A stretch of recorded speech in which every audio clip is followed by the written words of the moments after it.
Thank you both for your extraordinary service and for the hard work you do every single day.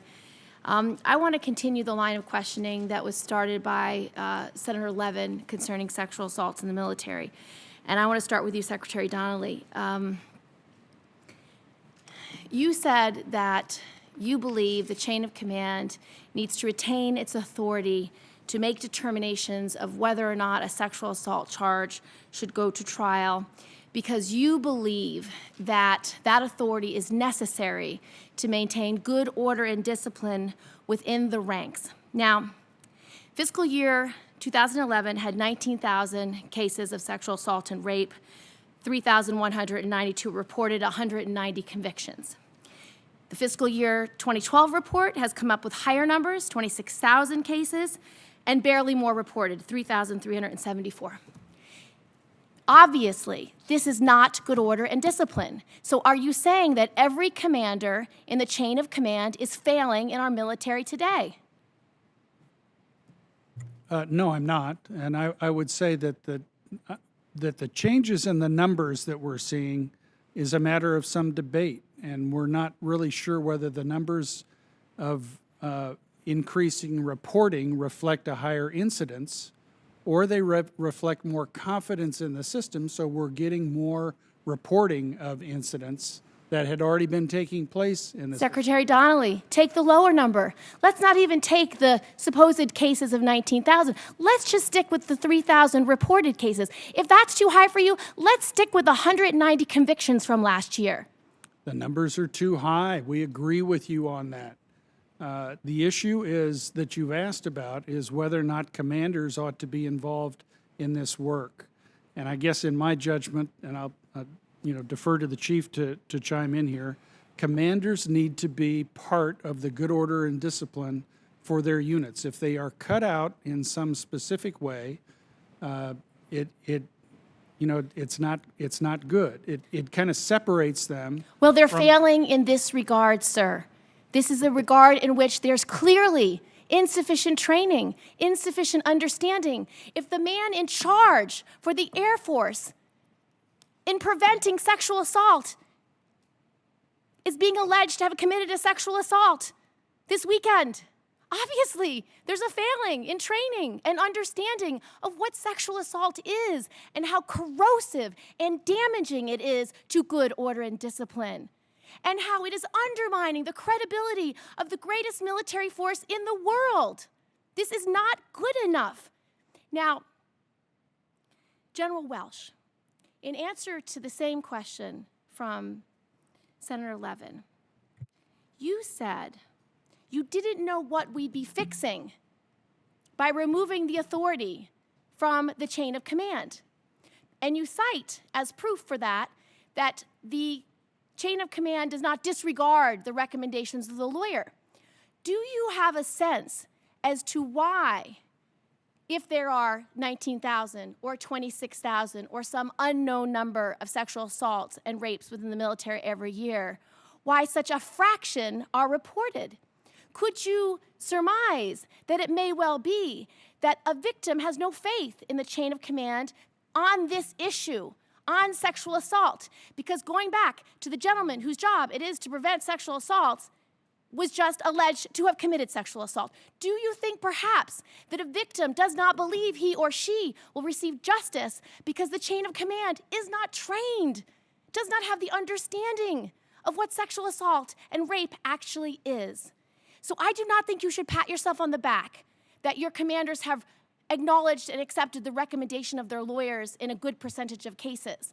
I am highly concerned that so few victims feel that they could ever receive justice that they won't report. And so what I would like you to consider, and I would like thoughtful consideration of this, is if we remove it from the chain of command, perhaps more people will report these cases because they're reporting them to a trained prosecutor who understands the nature of sexual assault and rape and will not discount their allegations. Already you are willing to agree that Article 60 is no longer needed because we see time and time again that after a jury's verdict, commanders are overturning that verdict. Imagine you are the assaulted victim who has just gone through a trial And because a commanding officer has said, let's overturn the jury's verdict, you then have to salute the person who assaulted you. That seems to be a lack of justice. So I would like you to think this through, because I've now heard from nearly everyone that somehow removing this one judgment would unwind the discipline and order within the armed services. We're not taking away the commander's authority over almost everything else. I think there is a lack of understanding and training for this specific type of crime that is continuing to rise. So do you understand, General Welsh, that there is something that needs to be fixed? Senator, you refer to several different things. Let me try and break them apart just a bit, because I have given this a lot of thoughtful thought. The number 800 is the one I focus on because I know there are 800 victims last year in the United States Air Force. 792 people came forward and said they were victims. And we know an awful lot about that set of victims. I also know that in the last 3 years, there has been one sexual contact case, one case out of 2,511 court cases, where a commander decided not to prefer it to court when a lawyer, well-trained, educated in the law, said he should. One case. We do not have commanders routinely overturning sexual assault convictions. There are 2 in the Department of Defense in the last 5 years that we can find. This does not happen all the time.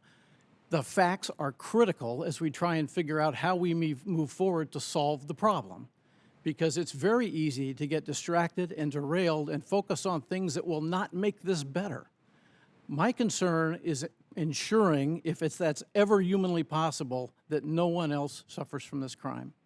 And you know well, because you work this very hard, that there's lots of pieces of that. One is prosecution.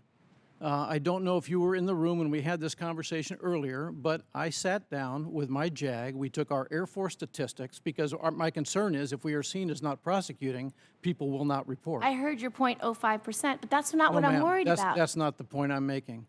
RAIN took our data, put it in their model, and for 2012, according to their statisticians, we are 1-point-something% below their prosecution rate and 3% above their conviction rate. So a fact on the table is that we don't have a very different problem than district attorneys' offices around the country have. It's a horrible problem, but it's the same problem. So that's not the critical issue that makes the military different.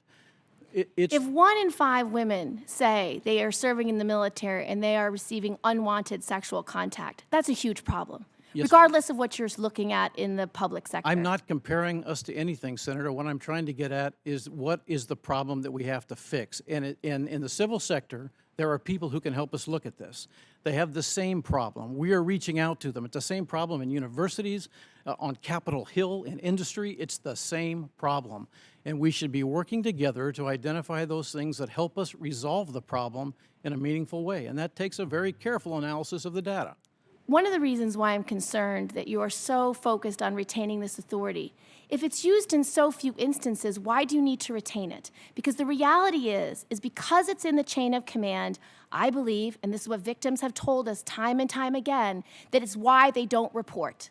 So if you want to increase the number of reported cases, as opposed to these numbers that are unsure, vague, not sure if it's precise, whether it's 19,000 or 26,000 a year, but only 3,000 approximately are reporting, you have to remove it from the chain of command. The commander is not using the authority to overturn what the lawyers are recommending in hardly any cases. You've just said so. It's only a handful of not taking their recommendations to go to trial, and it's only a handful that are overturning those cases. But I think because it's in the chain of command, because this is what our witnesses have told us, people aren't reporting. They don't feel that there is an atmosphere by which they can report safely. They're afraid of retaliation. They're afraid of being treated poorly by their commanders, being treated poorly by their colleagues. There isn't a climate by which they can receive justice in this system.